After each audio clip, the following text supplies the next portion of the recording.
And she's only 16 years old and already a sex trafficking victim. So what does DCFS do? We've learned they placed her with a 3-time convicted felon who's now accused of forcing her into prostitution. CBS 2 investigator Dave Savini has been exposing state child welfare system failures for years. He joins us now. Dave, this is hard to believe. Joe Marie, it is almost unreal what happened to this foster child, but the fact is DCFS placed a child sexual assault victim into the care of a man who should have never been given a license to be a foster parent. A troubled 16-year-old girl was sent to this apartment building by DCFS. The state agency in charge of protecting her placed her in a foster parent's home here at the corner of 80th and Hermitage.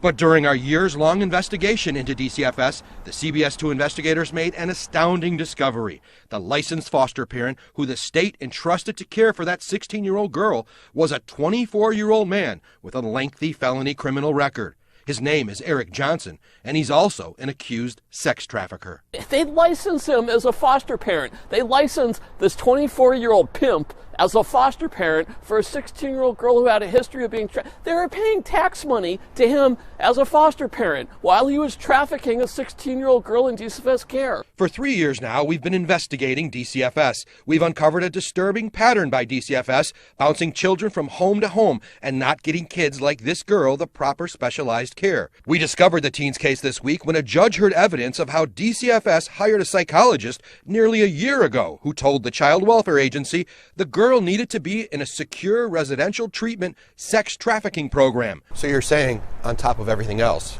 she had a history of being trafficked. That's right. And they put her in a home with a pimp. That's right. We asked Cook County Public Guardian Charles Goldberg about the way DCFS handled her case. She needed a secure residential placement that was highly structured and had an intensive program for victims of sex trafficking. And DCFS never did that. They bounced her around from hospital to shelter to foster home. The court order we obtained says while she has waited to get the proper care and placement she needs, the teen has been trafficked, sexually assaulted, shot, lived on the streets. Ultimately, the agency made a pimp the child's foster parent. Over this 1 year, this girl has been raped, she's been trafficked, she's been abused, she's been beaten up, and she's been shot. She actually has a bullet in her leg. We found Johnson has a lengthy criminal record. The teen was placed with him just months after he was released from federal prison after a 24-month sentence on a firearms charge. Before that, he spent 3 years in state prison for 2 robbery convictions. Despite all that, Johnson passed placement clearance and was approved by DCFS to become a foster parent. How does a guy like that get licensed? Yeah, it's impossible. It should be impossible. It shocks the conscience. It's